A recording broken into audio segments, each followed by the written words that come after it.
talk a little bit about expectations. These are your expectations of the class, what you can expect to happen in our classroom, and how I expect things to go as well. So let's talk a little bit about that. So the way this course works, it's based on learning how a PC works. If you think you're in the wrong class, now's the time to know. Hardware is about learning about the hardware of a PC. We will break them down, take apart to all the parts, have them on the table, put them all back together. We are going to learn how to build a PC, buy the parts of a PC, repair a PC. This is about a PC. You do not learn about laptops in this class, but you learn about all the parts in a laptop which transfer from a laptop to a PC, kind of. By the end of the course, you should know how to buy one, build one, or repair one with minimal assistance. I don't consider Googling it minimal assistance. None of us know how to fix everything, including myself, and there are times I've come up to something new, I've had to Google it. But you should be able to, with the help of a PC, a little bit of Googling, and a little bit of your smarts and what you've learned in the class, be able to buy one, build one, and repair one when we get done. So we want to understand the parts and how to connect them. We're going to talk about the big picture in Chapter 1. And then after that, Chapter 1 is kind of the holistic, everything about a PC in one chapter. And then every chapter after that is about one specific section of a PC. So we want to understand all those parts, their purpose, and how they interact with each other, and how to replace them. How do we take them out? How do we put them back together? Understanding these parts help us understand how to troubleshoot PCs, to upgrade PCs the right way. And we should be able to purchase them with financial limitations. We're going to have cost limitations for the last project of the year. Everybody's going to get a different amount of money, and you're going to have to buy all the parts for your PC and to demonstrate and talk to us about this virtual PC that you're going to build. I'm a little in the way, aren't I? I need to move myself just a smidgen there in order. Let's see, video capture. I'm going to shrink myself just a little, so I'm out of the way. There we go. Good. That's what I wanted. Okay. Sorry, I diverged just a second. So how are we going to get there? We're going to have reading assignments. I'm going to say learning assignments, not reading assignments. Yes, there's reading in this class. Reading is fundamental. It's supplemental too. So we're going to have reading and we're going to have video. Just like this class video, I'm going to try to have it so you can listen to it on your phone. Many of them, like this one, do I have to see the words? No, I don't have to. I can have my headphones in and listen to this class anywhere. On the bus, ride home, on the bus ride back to school. I know many of you don't ride the bus anymore. We're going to talk about, we're going to have class discussions either virtually or together. As we talk about those things, we're going to be building and repairing systems, total breakdowns, and talking about it as we go. And you're going to have this ongoing PC research project. You're going to give, let's see, 4, 5, 7, 8. You're going to give 7, is that right? 7 different PowerPoint research projects throughout the course of the year. They're all going to build on each other. I'm going to give the first one, which is not until Chapter 3, and then Chapter 4 you're going to do 2. And the second one will build on the first one, and so they continually build on each other. Basically, you're going to be virtually building and buying PC parts and talking about them to the class throughout these ongoing research projects. During those, you'll be teaching us, and we will be learning from each other about different parts of a PC. I could just lecture, and if I got into that hole of lecturing every year, I would also be telling you old stuff. We need to research and do this every year, because every year those pieces and parts are different. Every year you guys teach me stuff during this course, and hopefully I teach you something too. But that's kind of the give and take of the courses through that project. It lasts the entire year, and it's a building approach. Lastly, we're going to have quizzes and exercises and writing. Moodle quizzes, we're going to talk about in a minute. Some different kind of exercises, and writing is generally, you'll have some extended response things, but we'll also have blog posts that we'll get into in the class as well. That's different kind of writing projects that we do. So we use Moodle. Everything's going to be on Moodle. The Moodle Classroom will allow you to find and see everything in my course. It's probably set up a little differently than many of the courses that you've had in the past. Hopefully better. I don't know whether my way of organizing my class is better, but if it is our online course software, we're going to use the Moodle book for much of our instruction. I'm going to show you the Moodle book in a second. Many of you guys have gone to links and things. I bring it all into one place, into a book for each chapter, like the one you may be looking at right now on this video. The idea of the Moodle book is it puts it all in one place so that if you needed to, you can check out and just save it to your PC and you have it all on your PC. So if you don't have Wi-Fi at home, you have limited connectivity, you take it home with you and it doesn't matter if you've got poor Wi-Fi. All assignments are going to be in the Moodle calendar. I put dates on everything so you can see what's coming up on your timeline as things approach. I do self-assessments in every chapter, sometimes every day. And what a self-assessment is, it's where you decide if you know something, so you put it in there and I know what you think you know. We're going to have discussion boards and forum posts for one of the forms of communication that we will use, particularly if the class is not all in face. We will have writing assignments or blog posts. You guys have read blogs tons of times. You may not have known it was a blog. And it's a way for you to express what you know in a different way than just a test. Obviously, we're going to be getting presentations. I already talked about that as a way to gain and share your knowledge in the class. And then we're going to use Moodle quizzes and test modules to ask those rudimentary questions. Some of you will be better at those and worse at projects because many students can memorize things great but can't demonstrate things well. Other students are really good at demonstrating things well but aren't good at memorizing things. And so I try to balance all those things in my class so that no matter what way you learn and what way you express your knowledge, that you have the best chance of succeeding in the class. Bring to class. And I'm saying both virtually or when you're sitting down at home. If you're at home watching this video right now, and if it was one that was testable, it obviously is not, then I expect you to obviously have your laptop out, to have a steno notebook. I usually have one in front of me when I say that. A notebook, a small notebook. You don't need a huge one for this class. And a writing utensil. All tests are open notes in my class. As long as the notes are in your hardware book and in your handwriting. You may not print out things and tape them in your notebook. You may write out anything you want to in your notebook and use it for every test. Because of that, it's really important that you pay attention in class and you take notes. I will, in class, I'm going to thump right now. If I'm doing a virtual lesson like this, I'm going to try to do, that's going to be this is on the test. In class, when I'm walking around, you'll see me stomp my feet 3 times. I just told you this is on the test. If you didn't write it on your paper right then, you made a mistake. We don't remember everything. And many of us during a test when we're stressed, doubly don't remember things, right? It's like, oh my gosh, Mr. Poole just said that the other day. What did he say?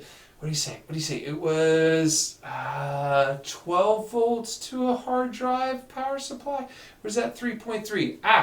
Why are you stressing out? It should be in your notes. Flip it in your notes. Oh, it's 12 volts for a hard drive power supply. Okay, you don't know what I'm talking about. Doesn't matter. You will later. So, take notes. Log into Moodle. Check the calendar. If it's assigned, it's in the calendar. When you log into Moodle, it should show all those things, upcoming events anyway.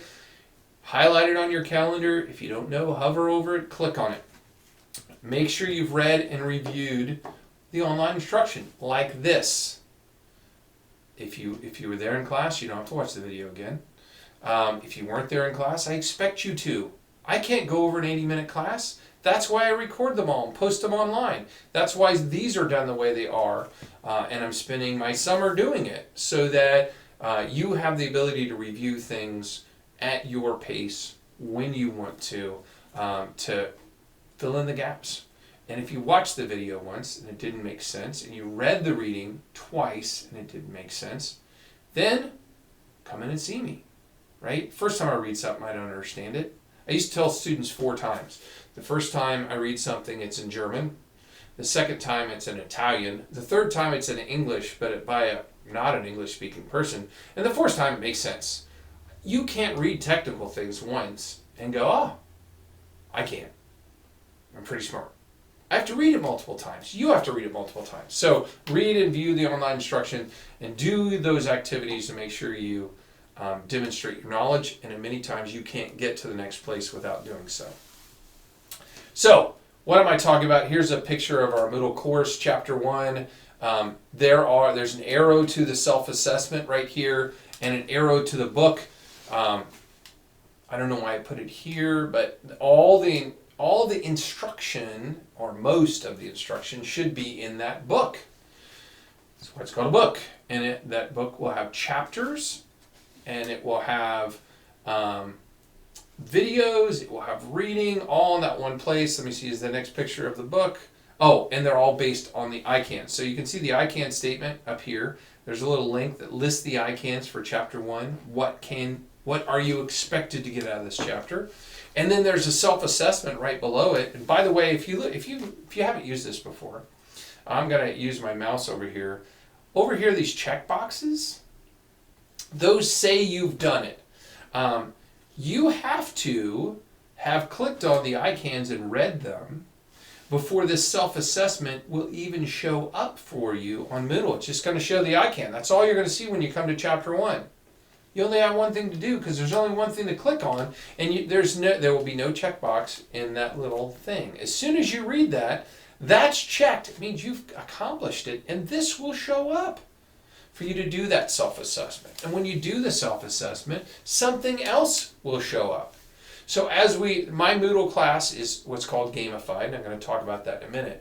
But that means that just like a video game, you don't go from here to here, or here. Oop, my arm come up.